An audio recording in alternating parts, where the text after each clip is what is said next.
5 military planes vanished on a routine training flight in 1945. No wreckage turned up. No bodies were ever found. For decades, this got dismissed as folklore, not something serious scientists would touch. Then government agencies and insurance companies actually pulled the real records anyway. What they found was not a monster. It was something worse. The flight that disappeared first. On December 5, 1945, 5 Navy Avenger bombers lifted off from a base near Fort Lauderdale, Florida, on a routine training run called Flight 19. 14 men were on board across the 5 planes, most of them still training pilots. The exercise was supposed to last about 2 hours. Partway through the flight, the lead pilot radioed that his compass was acting strange and that the group was lost. Ground control tried to guide the planes back using radio, but the signal kept fading in and out until it disappeared entirely. A search plane with 13 more crew members was sent out that same night to look for them. That plane also vanished. A massive search covering thousands of square miles of ocean and coastline turned up nothing. No wreckage, no oil slick, no bodies. 19 men from 2 separate flights had simply stopped existing on paper, and to this day nobody has recovered a single piece of either aircraft. That single night is the reason most people even know the phrase Bermuda Triangle. But it was not the first strange loss in this stretch of water, and the earlier one involved a much bigger vessel with far more people on board. The ship that never made a distress call. In March 1918, a Navy cargo ship called the USS Cyclops left Brazil headed for Baltimore, Maryland, carrying over 300 people. Somewhere along that route, in the general area later nicknamed the Bermuda Triangle, the ship stopped sending updates. No storm big enough to sink a ship that size was recorded in the area at the time. No distress signal was ever picked up. It remains one of the worst single losses of life in United States Navy history outside of actual combat, and the wreck has never been located. Investigators at the time considered everything from a structural failure in the ship itself to an attack during World War I, but nothing was ever confirmed. Before we move on, if you're enjoying this analysis, please consider subscribing. It helps the channel tremendously. 2 more disappearances followed decades later that kept the legend growing, both involving British passenger planes that vanished without ever sending a distress call. The planes that vanished without a signal. In January 1948, a British passenger plane called the Star Tiger disappeared while flying from the Azores to Bermuda. A year later, in January 1949, a sister aircraft called the Star Ariel disappeared on a flight from Bermuda to Jamaica. Both planes went down without sending any kind of emergency message, and neither wreck was ever found. Investigators at the time openly admitted they could not pin an exact cause on either loss. That kind of official admission from trained aviation experts with no clear answer is part of what let the legend of the Triangle spread so quickly through newspapers and later through books.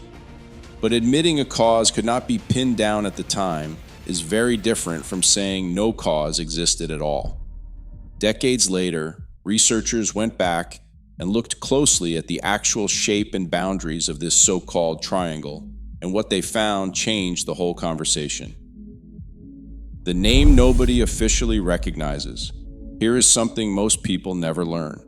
There is no official Bermuda Triangle. The United States Board on Geographic Names has stated plainly that it does not recognize the name and keeps no official file on the region.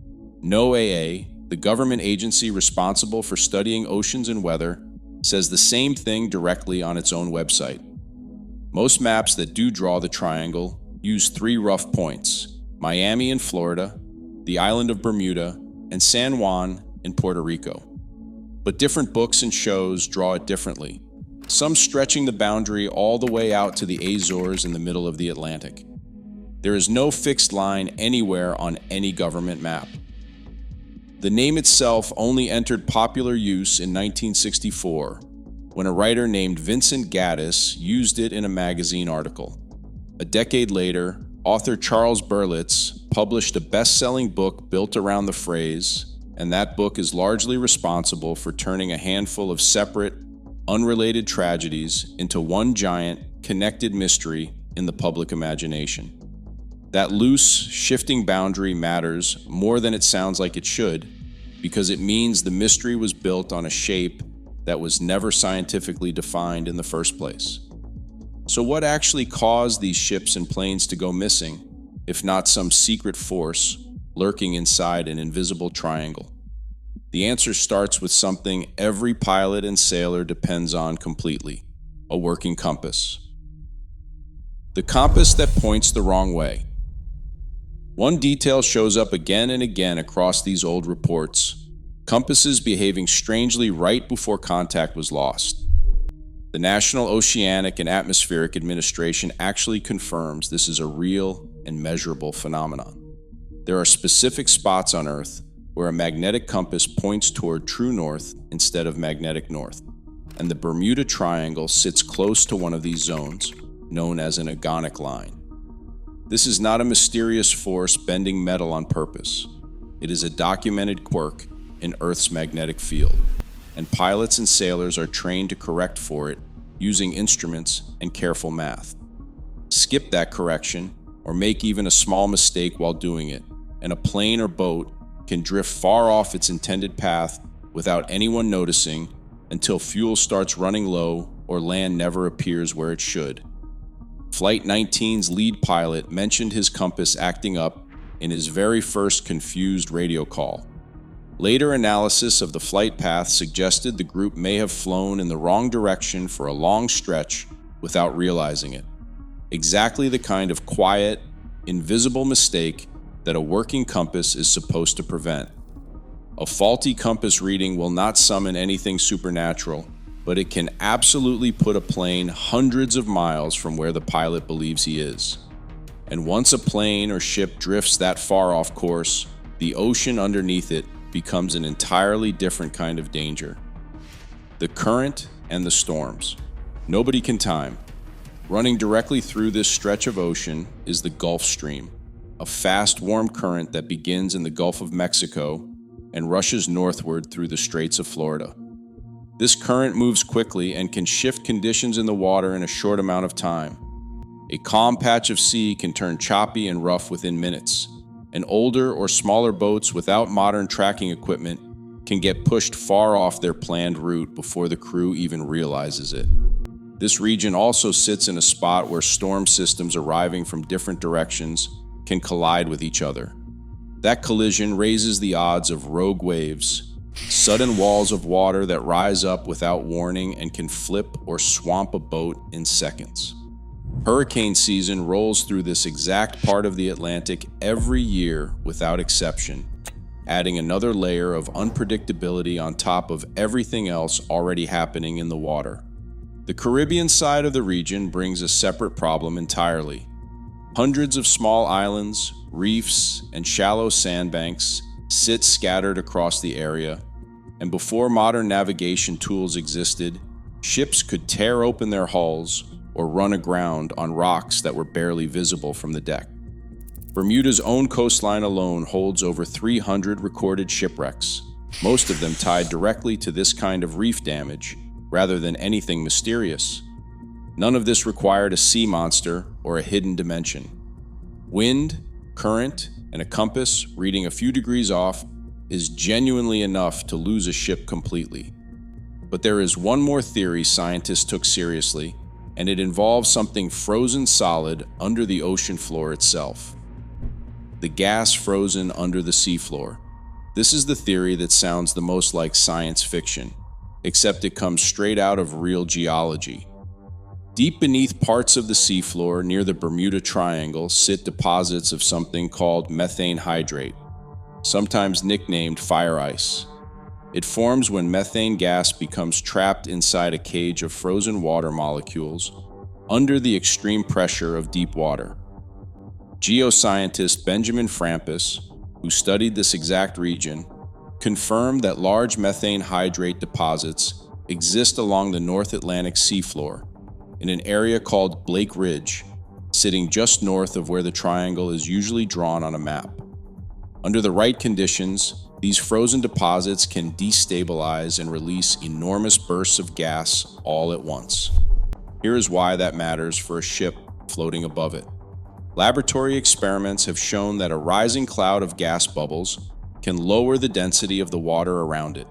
A ship sitting on water that suddenly turns thinner and foamier can lose buoyancy fast and sink far quicker than an ordinary storm would ever cause. Some researchers have suggested the escaping gas could even rise high enough into the air to affect a low-flying aircraft engine passing overhead at the wrong moment. Scientists studying similar craters in the frozen ground of Siberia documented this exact kind of explosive gas release happening in real permafrost, with unusually high methane readings measured near the crater edges afterward. That gives the ocean version of this theory a real-world comparison to lean on, even though it remains a debated idea rather than a fully settled fact. With weather, currents, compasses, and gas all sitting on the table as possible explanations, one obvious question remains. Did any of the most famous disappearances ever actually get solved? One of them, remarkably, finally did. The case that finally got solved. For almost a century, the story of the SS Cotopaxi stood as one of the most repeated Bermuda Triangle mysteries. The ship disappeared in December 1925 while sailing from Charleston, South Carolina to Havana, Cuba, and no trace of it was ever found for generations. Then, in 2020, a team led by marine investigator Mike Barnett finally confirmed that a wreck sitting off the coast of Florida was the long-lost Cotopaxi. The investigation showed the ship most likely sank during a violent storm, an entirely ordinary maritime accident. The wreck was not even located inside the boundaries most people draw for the triangle at all. That single solved case says a great deal about how these legends survive. A tragedy with no immediate explanation sat unresolved for decades, quietly growing stranger in people's minds with every retelling, until updated technology and a dedicated search team finally tracked down the plain, unremarkable truth. So does that pattern hold up across the region as a whole? Or is the Bermuda Triangle still statistically more dangerous than the rest of the ocean? The actual numbers answer that question directly. What the numbers actually say. This is where the story gets genuinely eye-opening. NOAA states plainly on its own website that there is no evidence mysterious disappearances happen more often in the Bermuda Triangle than in any other large, busy stretch of ocean. The U.S. Coast Guard has echoed this exact point, saying it does not recognize the Bermuda Triangle as an area of specific danger to ships or aircraft at all. Even the insurance industry backs this up in a very concrete way. Lloyd's of London, one of the oldest and most respected insurance markets in the world, has refused since the 1970s to charge higher rates for ships crossing the triangle. An industry built entirely around calculating risk down to fractions of a percent would absolutely charge more if the danger was real. It never has. Australian scientist Carl Kruselnicki has made a version of this same point for years. He has explained that once you account for how much ship and plane traffic actually passes through the region, the percentage that goes missing lines up closely with loss rates measured anywhere else in the world. It is simply a very busy stretch of water with unpredictable weather, so losses happen sometimes, exactly the way they do everywhere else on Earth. Modern technology has quietly shrunk the mystery even further over time. GPS tracking, satellite weather forecasting, and far more reliable radio equipment mean that today, boats and planes almost never vanish without sending at least some kind of signal first. Nearly every famous case people still repeat happened decades ago, long before any of these tools existed, and that timing alone tells its own story. What it all adds up to. None of this happened because a portal opened underwater, or because some hidden force targeted this one patch of ocean on purpose. Every explanation here comes from recovered wreckage, official government statements, insurance records, and published scientific research, not guesswork or legend. That is exactly what makes the real answer harder to shake off than any ghost story ever could. It would almost be more comforting if one specific cursed piece of ocean really was responsible for all of it.